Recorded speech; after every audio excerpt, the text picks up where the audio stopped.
Have you ever witnessed a mother slap her own daughter at a family wedding in front of 100 guests? No. So imagine this. You're at your sister's wedding, 200 guests, judges, lawyers, Boston's elite, all watching. And your mother just handed you a stack of documents on stage demanding you sign over your $2 million penthouse as a wedding gift to your sister.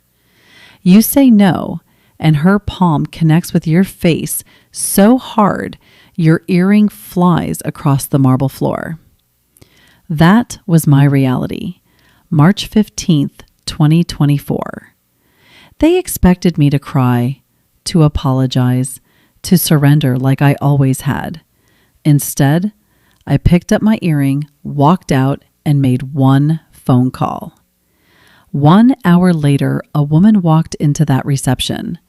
When my mother saw who it was, she started screaming because the person she told everyone was senile and gone had just arrived with a lawyer and proof of everything she'd been hiding. Before I continue, please like and subscribe, but only if this story truly resonates with you. Now, let me take you back 3 years to where this all began. The call came on a Tuesday evening in March 2021. I was sitting in my studio apartment in Somerville, eating leftover pad thai and reviewing blueprints for a client's kitchen renovation, when my grandmother's name lit up my phone screen. "Charlie, sweetheart," Kate Thompson said, her voice steady as it had always been.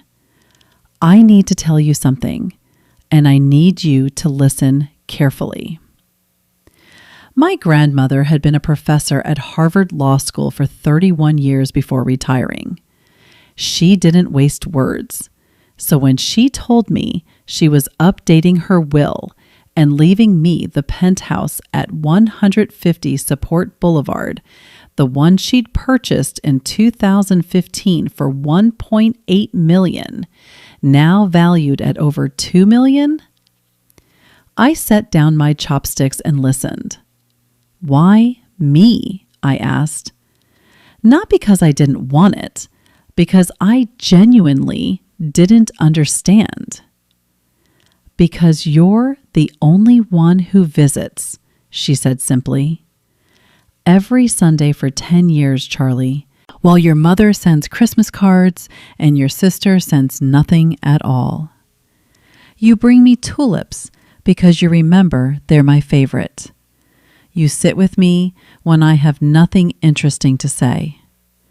I felt tears prick my eyes. "Grandma, the paperwork will be finalized next month. Marcus Webb is handling everything. He's been my attorney for 20 years. She paused. "Your mother will not be pleased." That, as it turned out, was the understatement of the decade.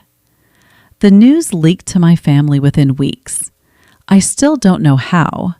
Maybe someone at Marcus's firm mentioned it to someone who knew someone. Boston's legal community is smaller than people think. All I know is that by April 2021, my mother had organized what she called a family discussion at her $4 million home in Beacon Hill. I remember walking into that living room and seeing the way they were all seated. My father Richard in his leather armchair, my mother Victoria on the settee, my sister Madison perched on the arm of the couch like she was posing for a photograph.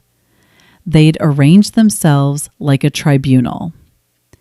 "Charlie," my mother's voice was honey over broken glass.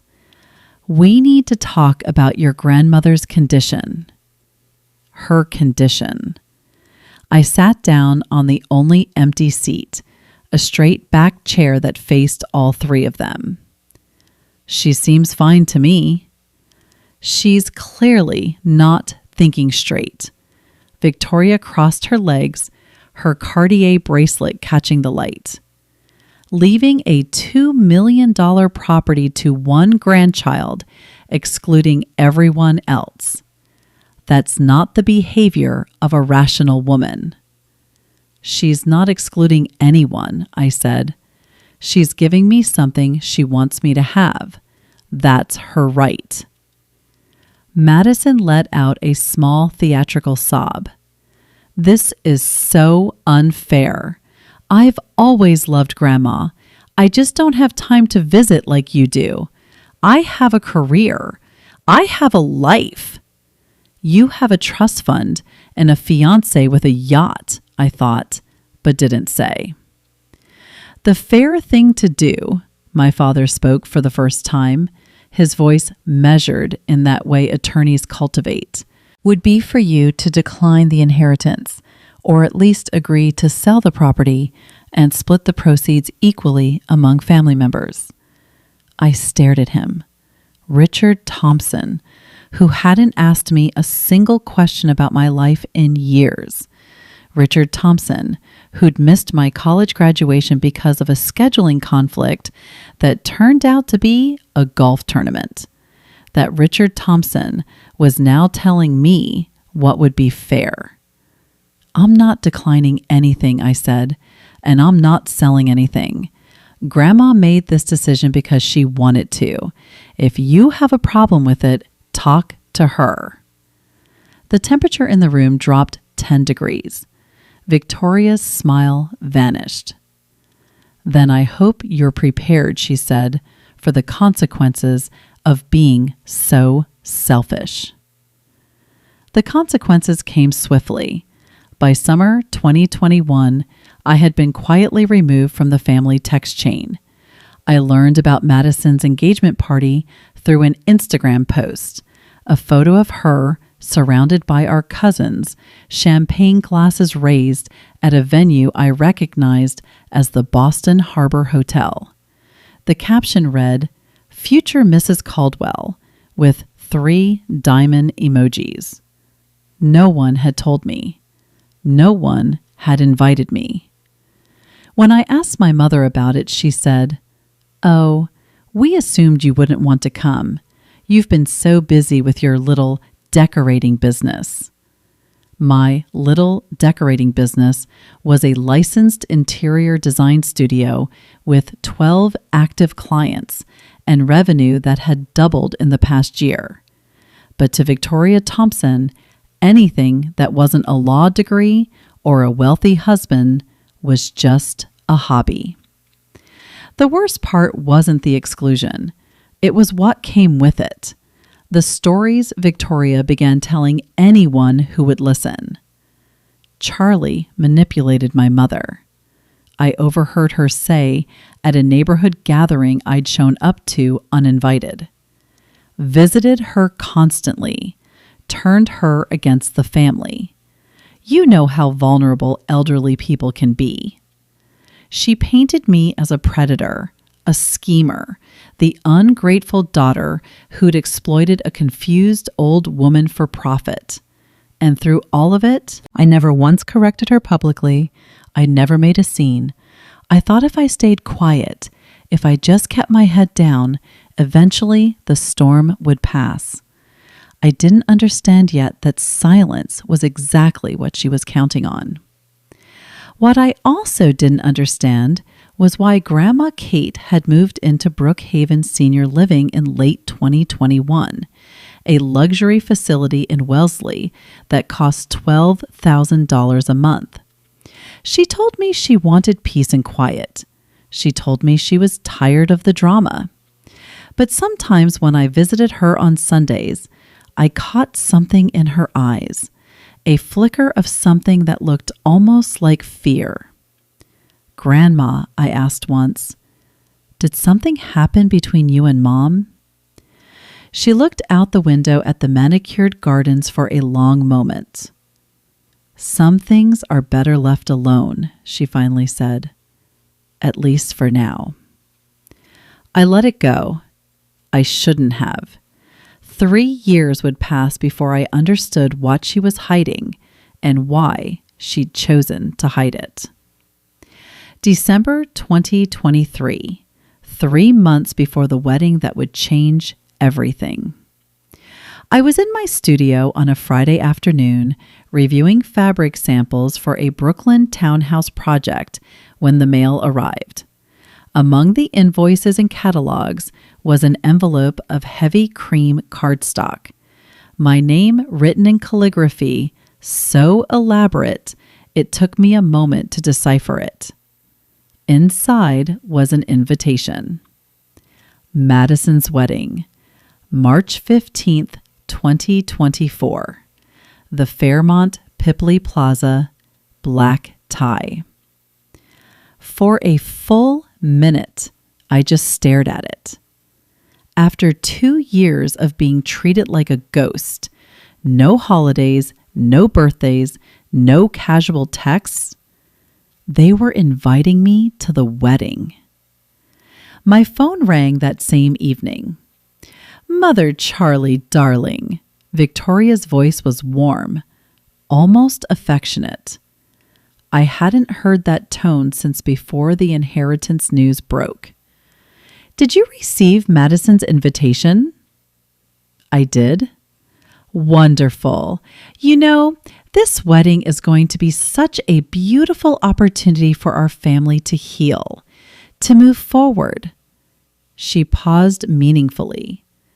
"To show everyone that the Thompsons are united." I waited. "I've been thinking," she continued. And there it was, the real reason for the call. This would be the perfect time to revisit our conversation about the penthouse. Madison and Tyler will need a place to live after the honeymoon, somewhere appropriate for a young couple starting their life together. I closed my eyes. Of course, the invitation wasn't an olive branch. It was bait. "Mom, the penthouse is mine. Grandma left it to me. That hasn't changed." "Nothing has to change, sweetheart. You could simply transfer the property as a wedding gift. Think of how generous that would look. Think of how proud Grandma would be to see you supporting your sister." The audacity of it took my breath away. Using my grandmother, the woman who had specifically chosen to give me that apartment, as an argument for why I should give it away. "I'm not transferring anything, Charlie." The warmth evaporated. Madison deserves a proper start.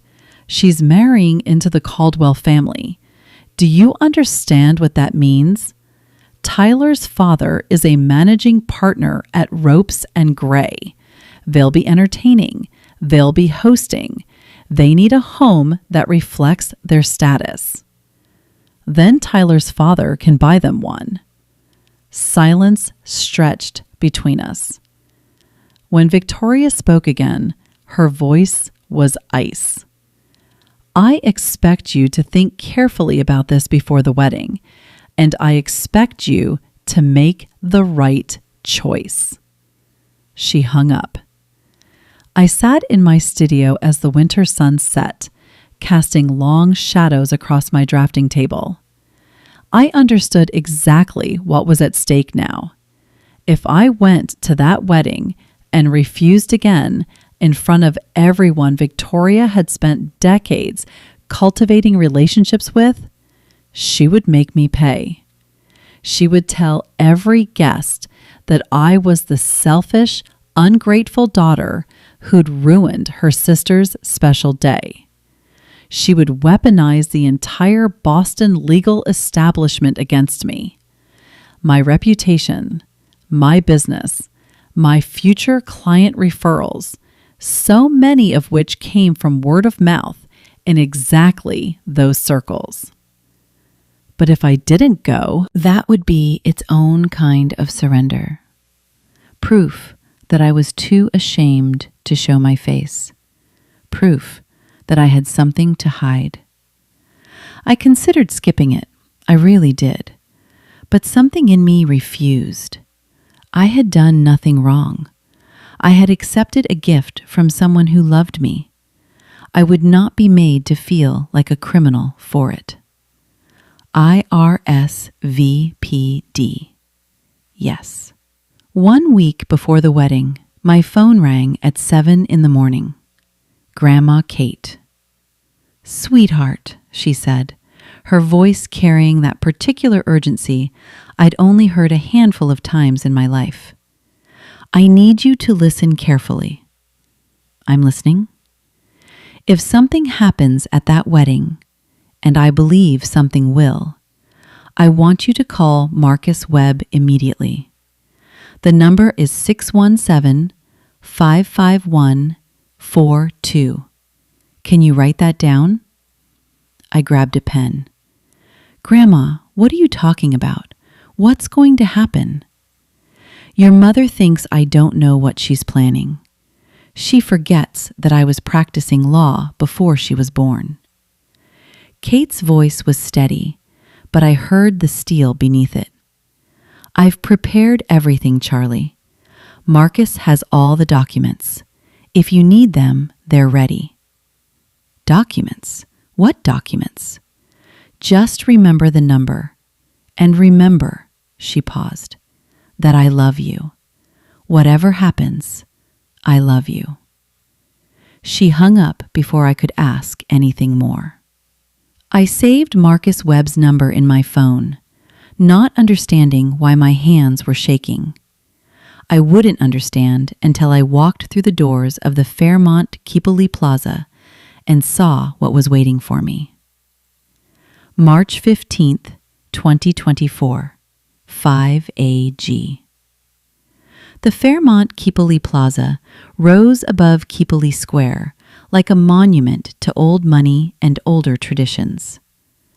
I'd driven past it hundreds of times in my life, but walking through those gilded doors as a guest, as a Thompson, felt different.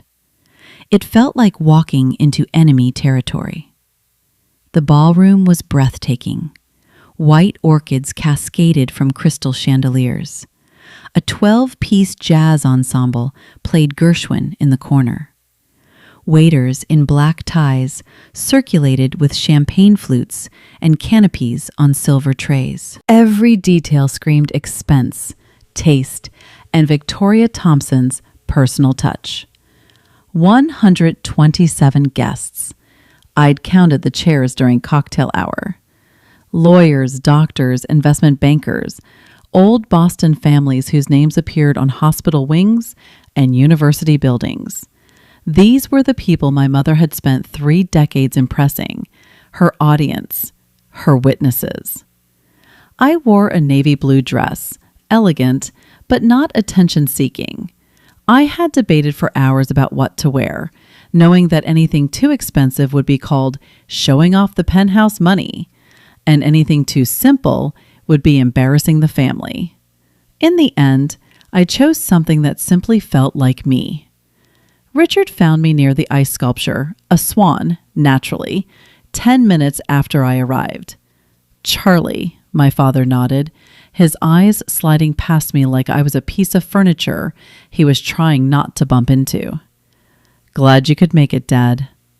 We stood in silence. After 32 years, we had nothing to say to each other. Madison appeared in a cloud of white tulle and S. Swarovski crystals, her veil trailing behind her like a promise of the life she'd always believed she deserved. She hugged me, arms circling but not quite touching, the way you'd embrace a stranger at a networking event. "Charlie, you came." Her smile was camera ready. Perfect teeth, perfect makeup, perfect performance. "Of course I came. You're my sister." She pulled back and her expression shifted, subtle, calculating. "Did you bring the paperwork?" I blinked. "What paperwork?" "Mom said you'd have the transfer documents ready by today." Madison's voice was light, almost playful, but her eyes were hard. For the penthouse, our wedding gift. So this was it. They'd already decided among themselves that I would comply. The invitation, the phone call, the reconciliation theater, all of it was just a prelude to this moment. Madison, there are no transfer documents. What do you mean? I mean, the penthouse is mine. It's not a gift. It's not up for discussion. Her perfect smile flickered. But Mom said, I don't know what Mom told you. I kept my voice low, steady, but I'm not signing anything. Not today, not ever.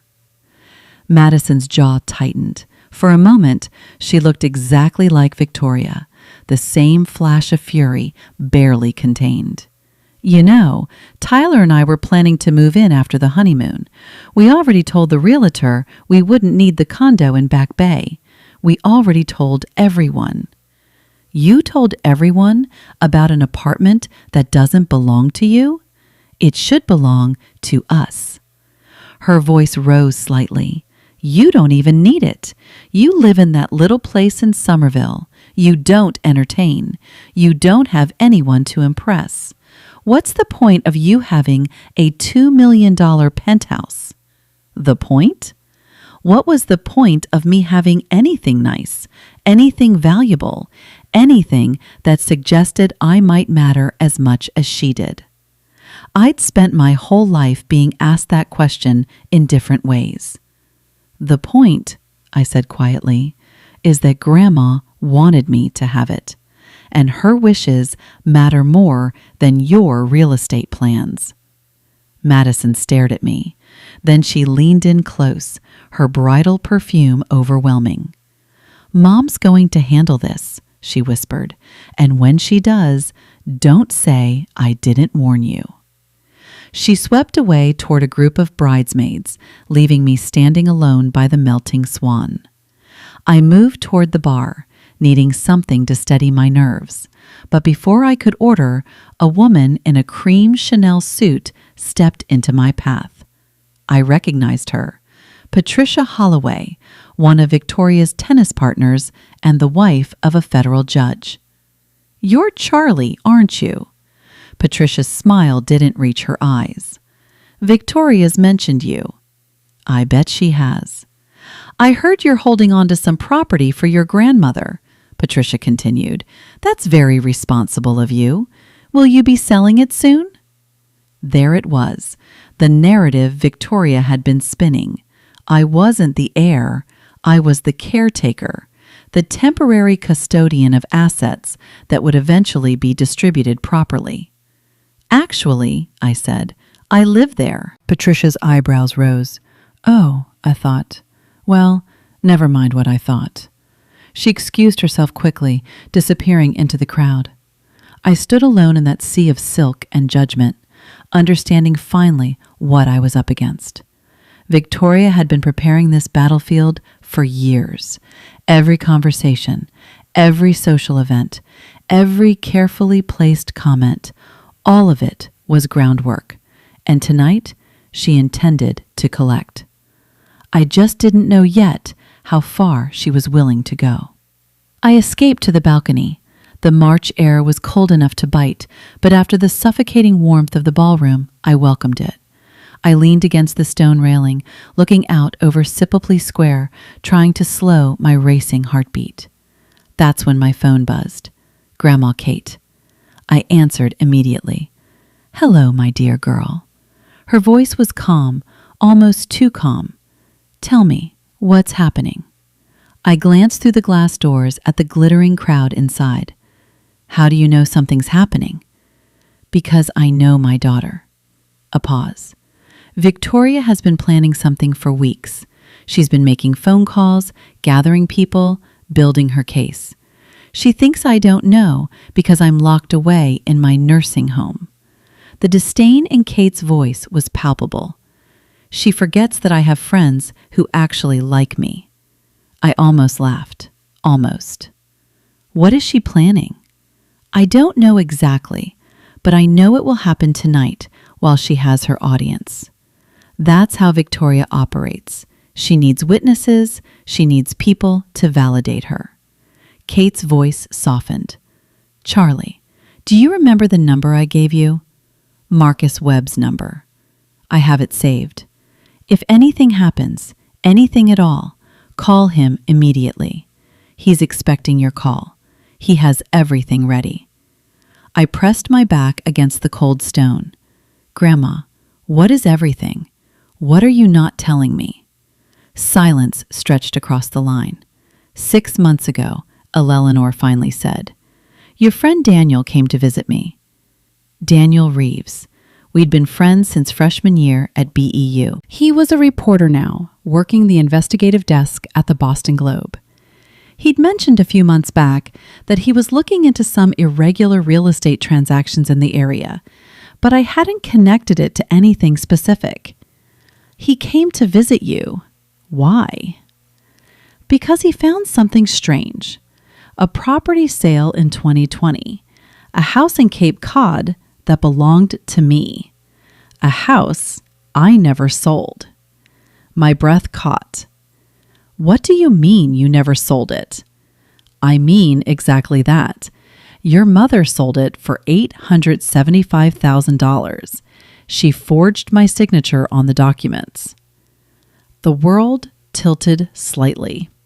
I gripped the railing. "Grandma." I didn't want to believe it either. That's why I hired experts, a company called Forensic Document Services right here in Boston. They analyzed the signatures.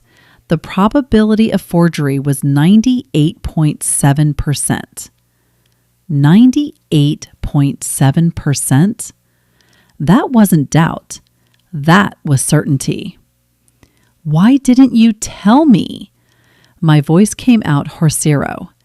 "Why didn't you go to the police?" "Because she's my daughter." Kate's voice cracked just slightly before she steadied it. "Because I hoped, I still hope, that there might be some explanation." "I don't understand. Some reason that isn't what it looks like." But we both knew. We both knew there wasn't. "That's why you moved to Brookhaven?" I said, understanding flooding through me. "Not because you wanted peace and quiet, because you couldn't stand being around her." I couldn't trust her, Charlie, and I couldn't prove anything without destroying everything. So I removed myself. I protected what I could protect, the penthouse, my remaining assets, and I waited. For what? For Victoria to make a mistake. Eleanor's voice hardened. Tonight might be that mistake. If she pushes too far, if she exposes herself publicly, then Marcus has everything he needs to respond. The forensic report, the original transaction documents, witnesses who saw me during the time I supposedly signed those papers. I was in the hospital with a broken hip. I couldn't have signed anything. I closed my eyes, absorbing the weight of it all. My mother hadn't just tried to manipulate me.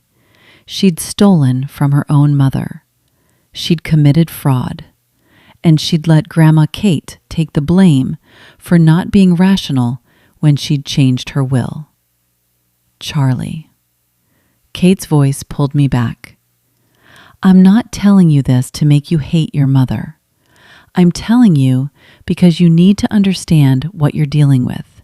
And you need to know that if she corners you tonight, you're not alone. You have never been alone." I heard the jazz band start up again inside a swing number that felt grotesquely cheerful. What do you want me to do? Whatever happens, don't sign anything. And if it goes badly, if she pushes you beyond what you can bear, call Marcus. Tell him the documents are needed. He'll know what to do. And you. A pause. When Kate spoke again, I could hear the smile in her voice. "If Marcus calls me, I'll be there within the hour. I've been waiting 3 years for this, darling. I'm not going to miss it." She hung up. I stood on that balcony for a long moment, cold wind whipping my hair. Then I straightened my shoulders, smoothed my dress, and walked back into the ballroom. I was ready, or at least I thought I was. I'm going to pause here for a moment because I know some of you watching this have been in situations like mine, where you're surrounded by people who are supposed to love you, but instead they make you feel small. If this story is hitting close to home, let me know in the comments. Should I have walked out right then? Or was I right to stay and face what was coming? Your answers mean more to me than you know. Now, let me tell you what happened next. 7:30 p.m. Dinner had been served and cleared. The toasts had been made. Richard's stiff, pre-functor speech about legacy and family values. Tyler's father waxing poetic about the merger of two great Boston families. Madison's maid of honor telling a story about their sorority days that made everyone laugh politely. I sat at table 14 near the back of the ballroom with a collection of distant cousins and family friends who seemed unsure why I was there. Fine by me, I wanted to be invisible. But Victoria Thompson had other plans. The clink of metal against crystal cut through the room's chatter. My mother stood at the head table, champagne flute in hand, microphone in the other. Her smile was radiant. Her Valentino gown glittered under the chandeliers. If I could have everyone's attention, she said, I'd like to take a moment for something very special. A family tradition that Madison has asked me to facilitate. I felt the first prickle of warning at the base of my spine. As many of you know, the Thompson family believes in taking care of each other. We support each other. We make sacrifices for each other. Victoria's eyes swept the room, landing briefly on me before moving on. And tonight, in the spirit of that love, I'd like to invite my eldest daughter, Charlie, to join me up here. 127 pairs of eyes turned toward table 14. I didn't move. I couldn't move. Charlie, sweetheart. Victoria's voice carried a note of gentle encouragement that I knew was performance. Come on up, honey, don't be shy. What choice did I have? If I refused, I would be the difficult one, the ungrateful one, the sister who ruined Madison's wedding with her stubbornness. I stood. My legs felt like they belonged to someone else as I walked through the maze of tables, past the whispered comments and curious stares, up to the raised platform where my mother waited with her serpent's smile. There she is. Victoria put an arm around my shoulders, a gesture of affection for the audience, a grip of control for me. Now everyone, Charlie has been holding on to something very precious. Our mother, my mother, left her a beautiful penthouse apartment in the Seaport District, $2.1 million in value, quite an inheritance. Murmurs rippled through the crowd. I saw Patricia Holloway nod knowingly. Charlie has been keeping it safe, Victoria continued, waiting for just the right moment to share it with the family. And what better moment than this? Madison's wedding day, the start of her new life with Tyler. She produced a folder from somewhere. I hadn't even seen her holding it, and opened it to reveal a thick stack of legal documents. Transfer of deed, quitclaim agreement, my name already typed in the signature lines. All Charlie needs to do is sign, and this incredible gift will help Madison and Tyler start their marriage in a home that truly reflects their future.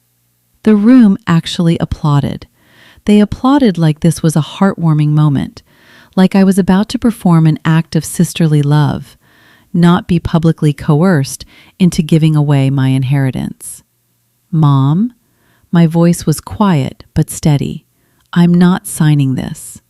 Victoria's smile didn't waver. Don't be nervous, sweetheart. It's just paperwork. It's not just paperwork. It's the apartment Grandma Kate left to me. Not to Madison, not to the family, to me. The applause died. The silence that replaced it was deafening. Charlie. Victoria's grip on my shoulder tightened. Her voice dropped, but the microphone still carried it. Let's not make this difficult. I'm not making it anything. I'm telling you, no. Madison appeared at the edge of the platform, her face a mask of wounded innocence. Charlie, you're really going to do this on my wedding day? Madison, I didn't ask to be called up here. I didn't ask to be put on display. You all set this up without even asking me, because we knew you'd be selfish. Madison spat. We knew you'd choose that stupid apartment over your own family. The apartment isn't stupid when you want to live in it. Tyler's father coughed uncomfortably. A waiter near the kitchen doors looked frozen in place, tray suspended in air. This was not the elegant evening anyone had envisioned. Victoria's composure finally cracked. Her face reened. Her voice rose. You ungrateful child. The microphone amplified every syllable. After everything we've done for you, after we raised you, educated you, supported your little business, you can't do this one thing for your sister? You didn't support my business. You've never even been to my studio. And you didn't raise me. Grandma did. Every summer while you were at conferences and galas and anywhere else that wasn't home. Gasps scattered through the audience. I'd said too much. I knew it, but I couldn't stop. The penthouse is mine because Grandma wanted me to have it, because I was there, because I cared. And no amount of public humiliation is going to change that. Victoria's hand moved so fast I didn't see it coming. The slap connected with my left cheek hard enough to snap my head sideways. My silver earring, the one Grandma Kate had given me for my 30th birthday, flew off my ear and bounced across the marble floor with a sound like a small bell. The room went absolutely silent. For a moment, I stood perfectly still. My cheek burned, my vision blurred. I could feel every eye in that ballroom boring into me, waiting to see what I would do. What I did was breathe.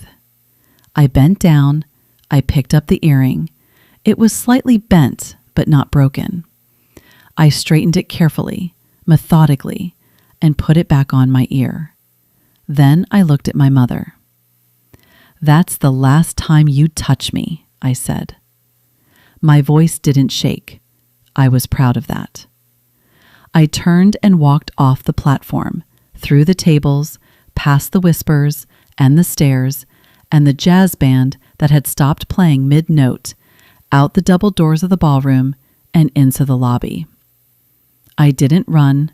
I didn't cry. I found a quiet corner near the concierge desk, pulled out my phone, and dialed the number I'd saved a week ago. It rang once. Marcus Webb's office. This is Charlie Thompson, I said. My voice was calm, steady, certain. Please tell my grandmother that the documents are needed.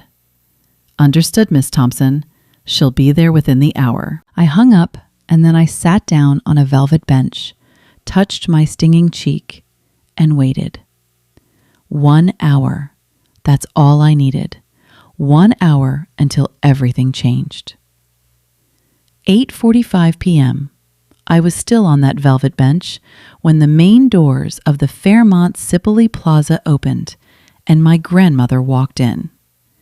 Kate Thompson was 78 years old. She moved with a cane now, her gait slower than I remembered from my childhood.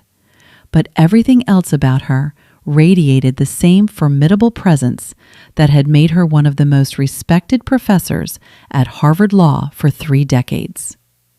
She wore a gray cashmere coat over a simple black dress.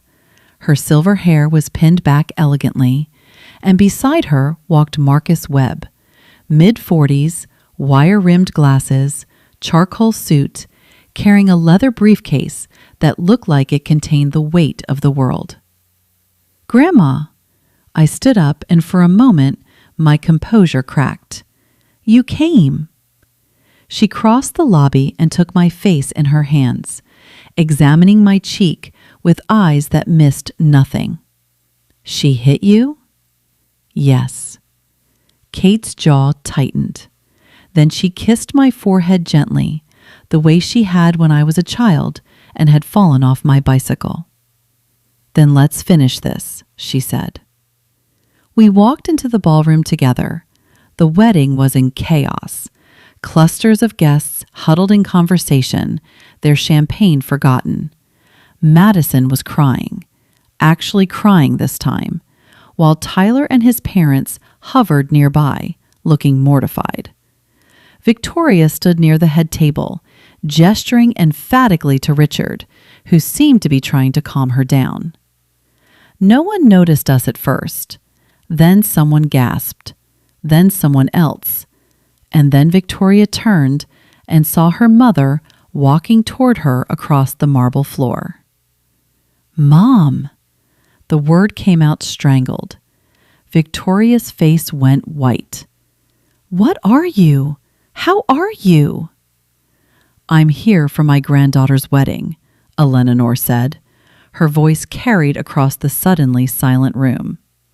"I wasn't invited, of course, but I decided to come anyway. I hope Madison doesn't mind." Madison, mascara streaming down her cheeks, could only stare. "What is this?" Victoria's voice rose. "What are you doing here?" "I'm doing what I should have done 3 years ago." Kate stopped about 10 feet from her daughter, close enough for everyone to hear. "I'm telling the truth." She turned to face the assembled guests.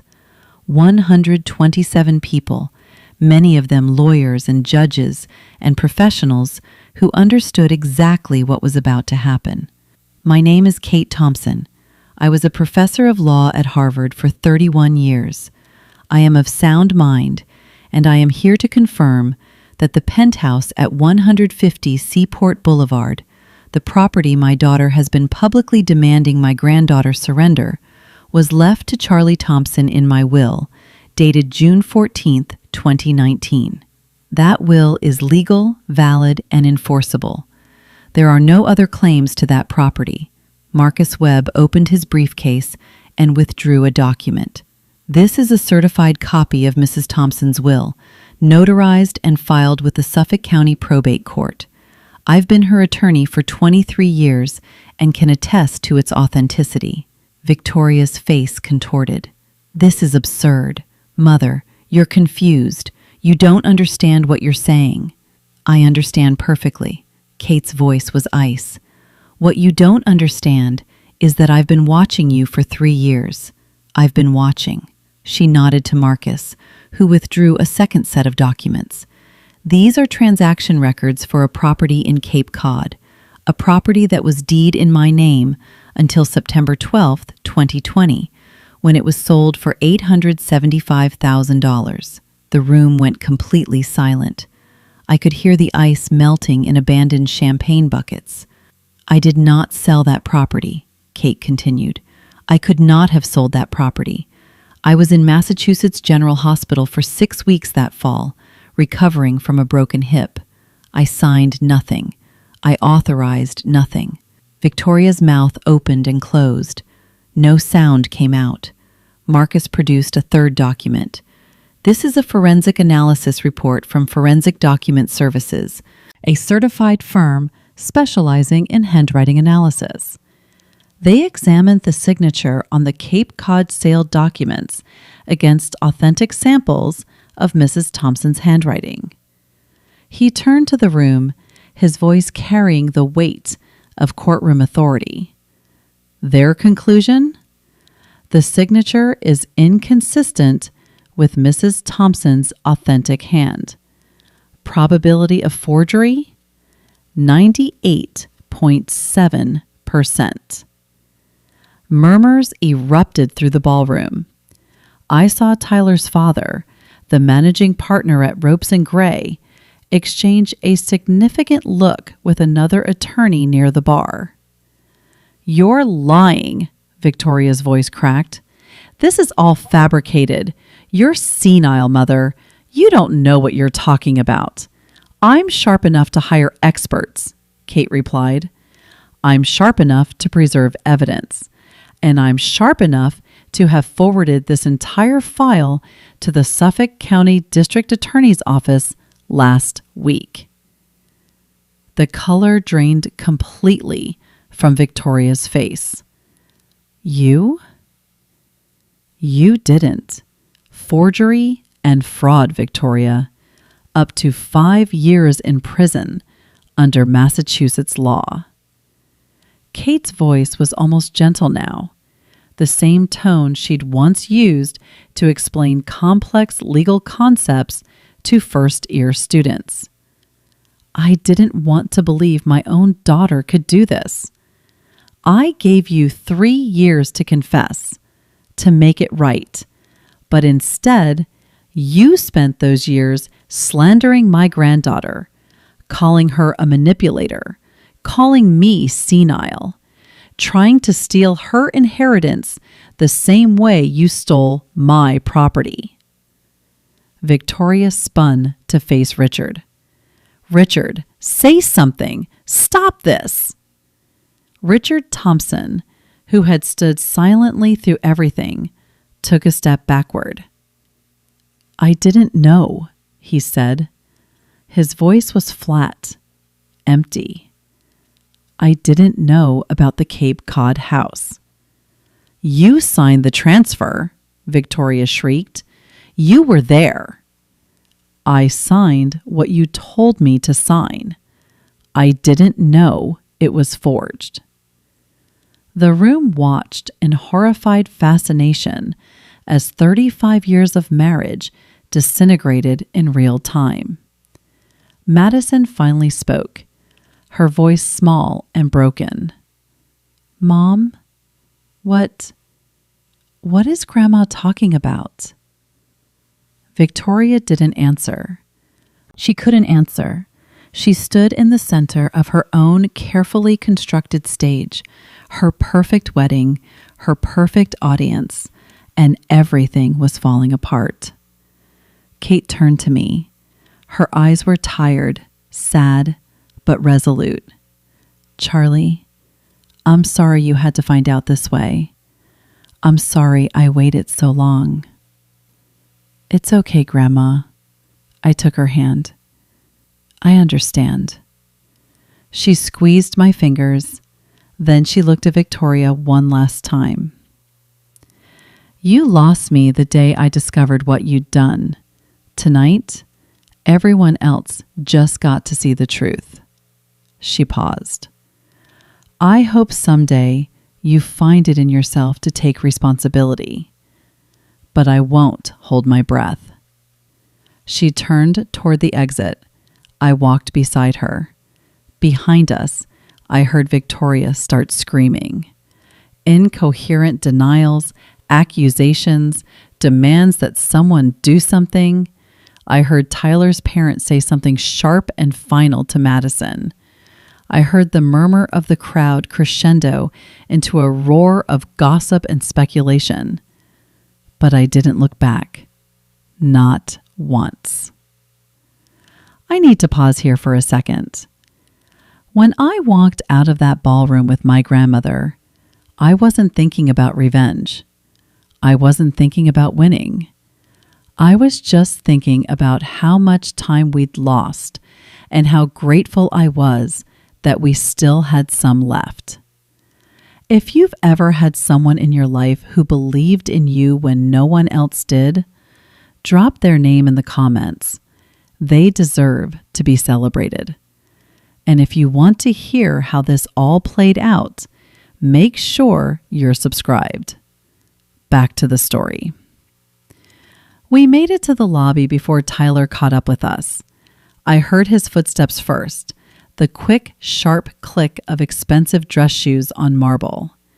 I turned, expecting anger, maybe threats. What I saw instead was calculation. Mrs. Thompson, Tyler Caldwell addressed my grandmother directly, not even glancing at me. I think we should talk about this privately. There may be some misunderstandings that can be cleared up. Kate regarded him with the same expression she probably used on particularly dim-witted law students. There are no misunderstandings, Mr. Caldwell. But surely the whole Cape Cod situation. I mean, families have disputes. Paperwork gets complicated. If we could just sit down with the lawyers. The paperwork was forged. My daughter committed fraud. Those aren't disputes, they're crimes. Tyler shifted his weight and I watched his mask slip. Underneath the polished veneer, I glimpsed something desperate. The penthouse.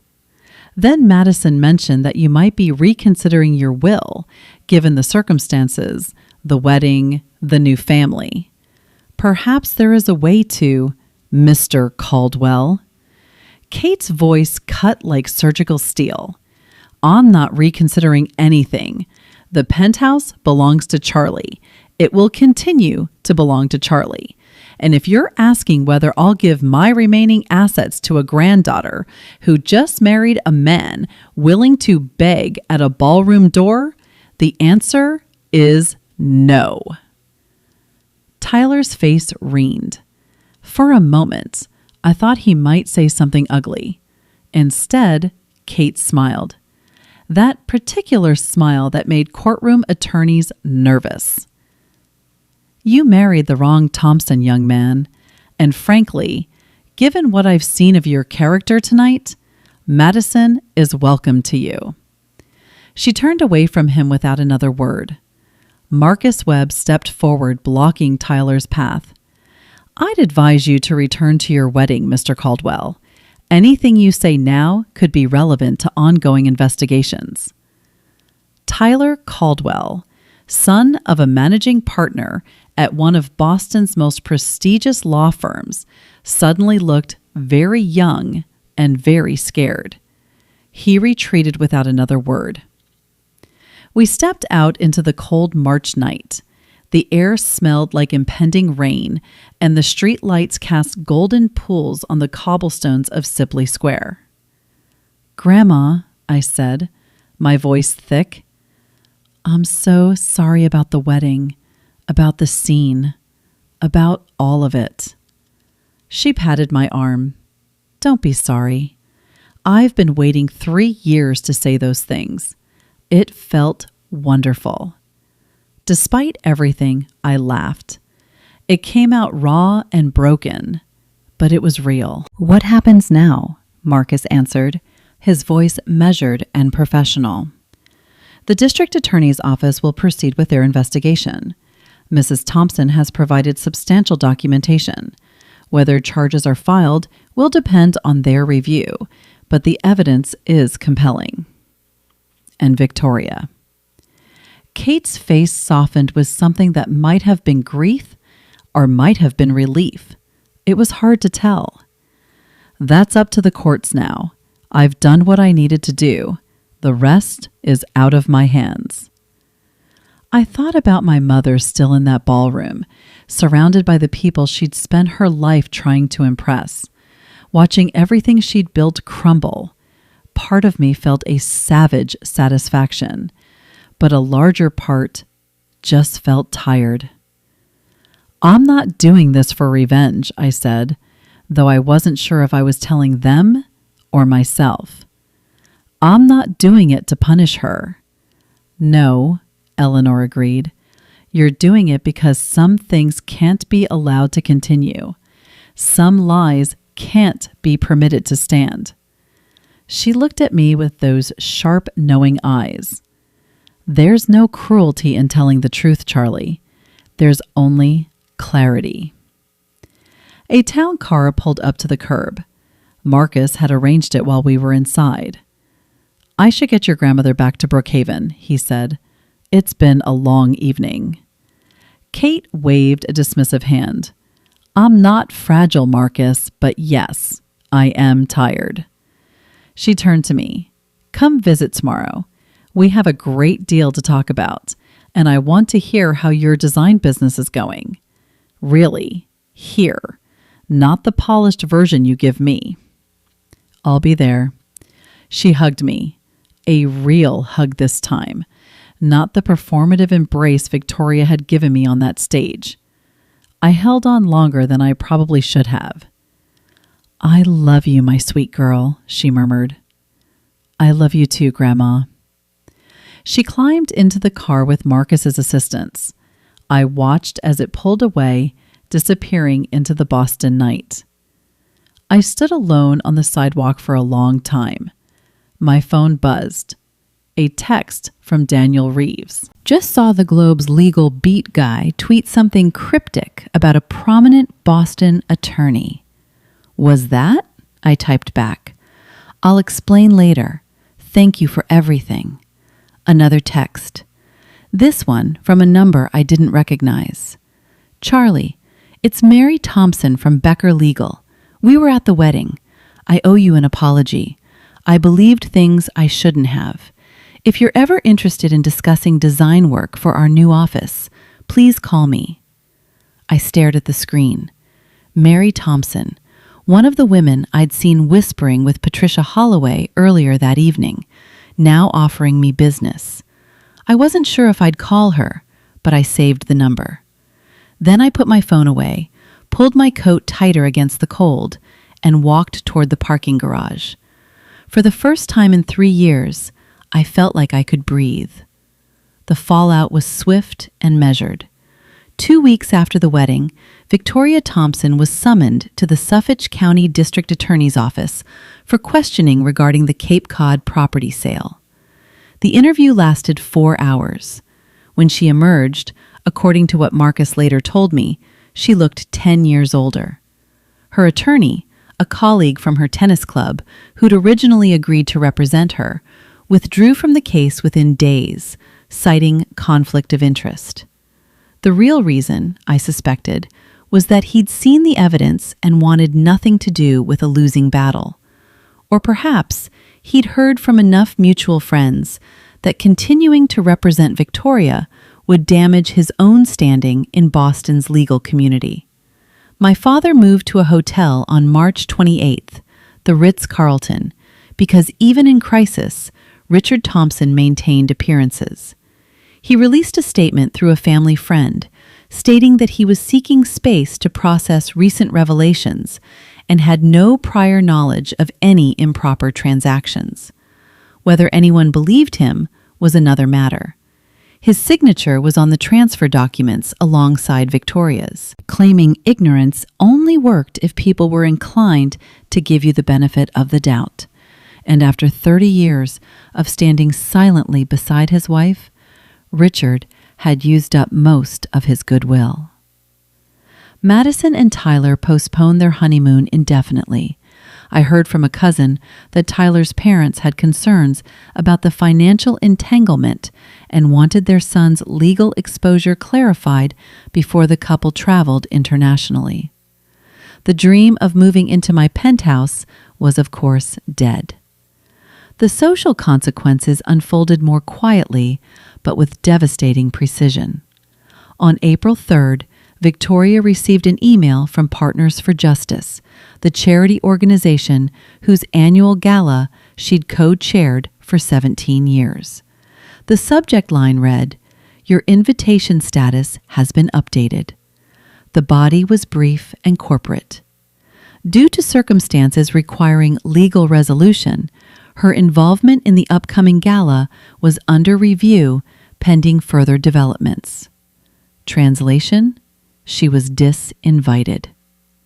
The Boston Bar Association opened an ethics inquiry after 2 attorneys who'd attended the wedding filed formal complaints.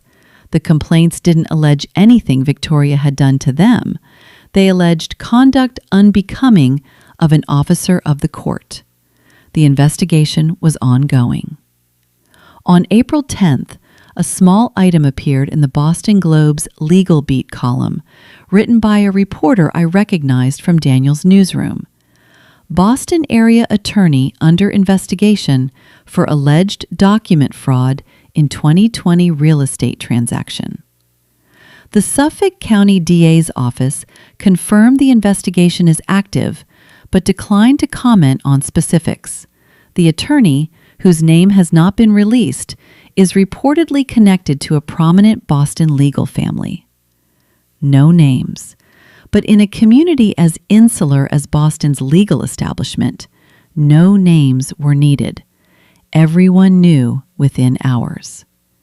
I received 11 text messages that week from people I hadn't heard from in years.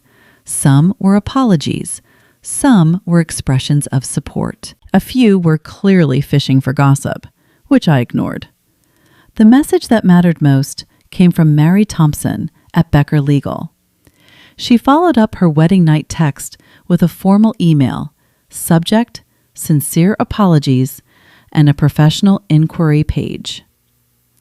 I want to begin by apologizing properly. At the wedding, I made assumptions based on things Victoria had told me over the years.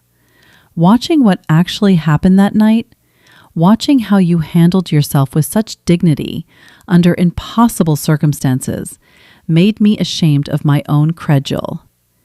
I don't expect forgiveness, but I would like to offer something concrete. Our firm is renovating our conference floor, and we're looking for an interior designer who understands professionalism, discretion, and good taste. If you're interested, I'd love to discuss the project. Please let me know either way. And again, I'm sorry. Mary. I sat with that email for 3 days before responding. Part of me wanted to reject it, to refuse anything that came from Victoria's social circle. But another part recognized that Mary Thompson wasn't Victoria. She was someone who'd been lied to, who'd believed those lies, and who was now trying to make amends. I took the meeting. The project was substantial. A full redesign of 2 conference rooms and a reception area for a mid-sized law firm. Budget, $82,000. Timeline, 3 months. It was the largest contract I'd ever landed. By May, I'd received 2 more project inquiries from attorneys who'd been at the wedding. Word was spreading, not just about Victoria's downfall, but about my work. People who dismissed me as the Thompson daughter with the decorating hobby were suddenly curious about the Thompson daughter who'd stood her ground. I didn't trust all of them. I vetted every client carefully, asked pointed questions about how they'd heard about me, and turned down one project from someone who seemed a little too eager to pump me for information about Victoria's case. But slowly, carefully, I began to rebuild not just my business, my sense of who I was. The strangest development came in early May.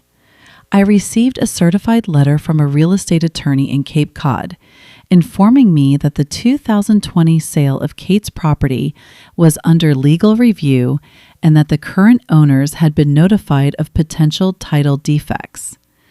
Marcus explained what this meant. If the original sale was voided due to fraud, the buyers might have claims against Victoria for the purchase price. The property itself could potentially revert to Kate's estate. It's complicated, he said, and it could take years, but the wheels are turning. Victoria Thompson, who had spent her life accumulating status and property and social capital, was watching it all slip away. I won't pretend I didn't feel some satisfaction in that, but mostly I felt something closer to peace. Justice wasn't about revenge. It was about the world finally recognizing what was true. June 2024, 3 months after the wedding. I'm sitting on the balcony of my penthouse watching the sun set over Boston Harbor. The sky is strung with orange and pink, and the water reflects it all like scattered jewels. It's the kind of evening my grandmother always loved. Big skies, quiet moments, a glass of wine, and nowhere to be. She's here now. In fact, Kate comes every Sunday. I pick her up from Brookhaven in the morning, and we spend the day together. Sometimes we go to the Museum of Fine Arts. Sometimes we just sit here on this balcony and talk. Today, We've been talking about my father. He called me, I tell her, yesterday. She raises an eyebrow.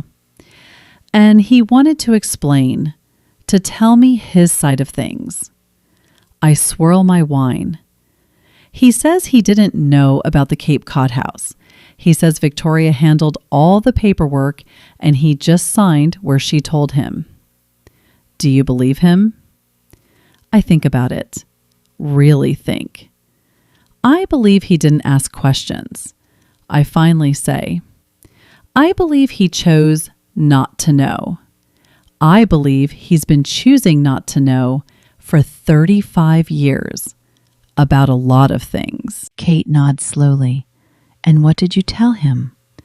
I told him I needed time, that I wasn't ready to see him yet, that if he wanted a relationship with me, he'd have to earn it, not by explaining or apologizing, but by actually showing up consistently over time.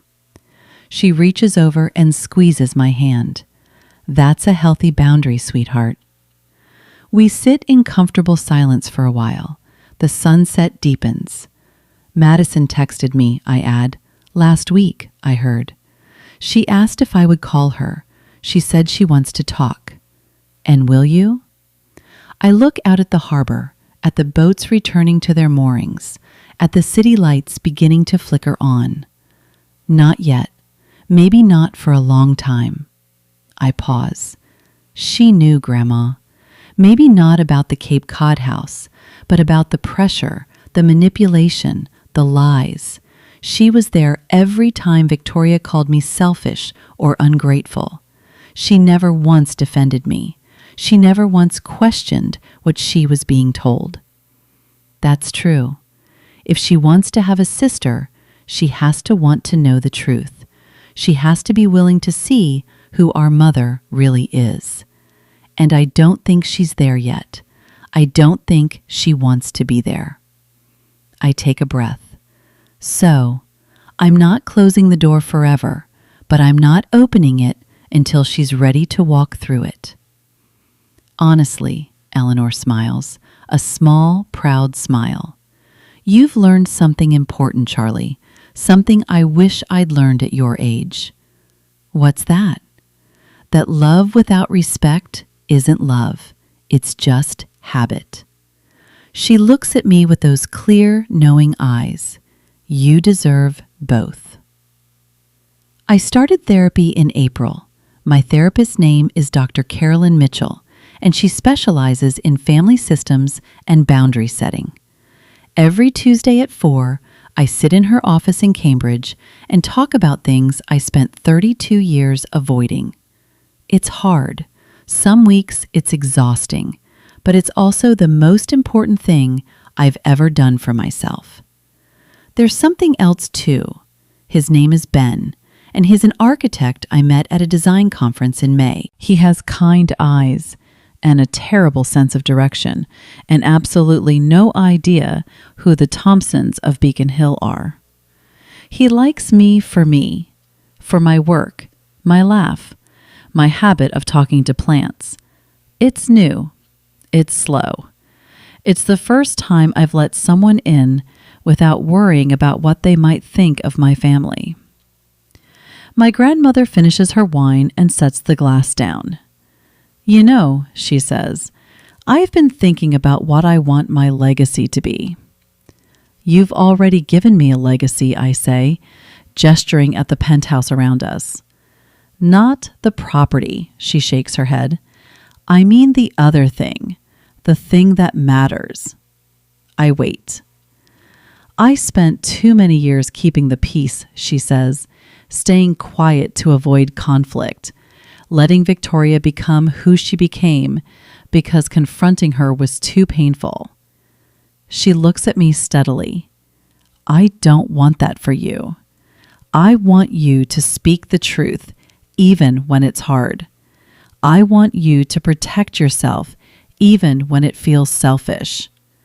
I want you to know that being kind doesn't mean being silent. I feel tears prick my eyes. I'll remember. Good. She pats my hand. Now, what's for dinner? All this emotion is making me hungry. I laugh and the sound fills the evening air. This is my life now. A penthouse that's really mine. A grandmother who loves me. A business that's growing. Boundaries that are firm. A future I'm building myself. One honest choice at a time. If you're watching this, maybe you're in a situation where your family expects you to sacrifice yourself for their comfort. Maybe you've been told that setting limits is selfish. Maybe you're wondering if you're allowed to want more. You are. You're allowed. Being kind to yourself isn't the opposite of being kind to others. It's the foundation. Thank you for staying until the end. And if this story resonated with you, if it reminded you that you deserve respect, that your boundaries matter, that truth is worth telling, leave a comment. Tell me your story. I want to hear it. Take care of yourselves. Thank you so much for watching my story all the way through. If it helped you remember that you're worthy of respect, that saying no doesn't make you a bad person, then this was worth telling. Please hit that like button and subscribe if you want more stories about boundaries, family, and finding your way. Check the description for more videos like this one. And until next time, remember, protecting your peace is not a crime. It's a necessity. Take care. I'll see you soon.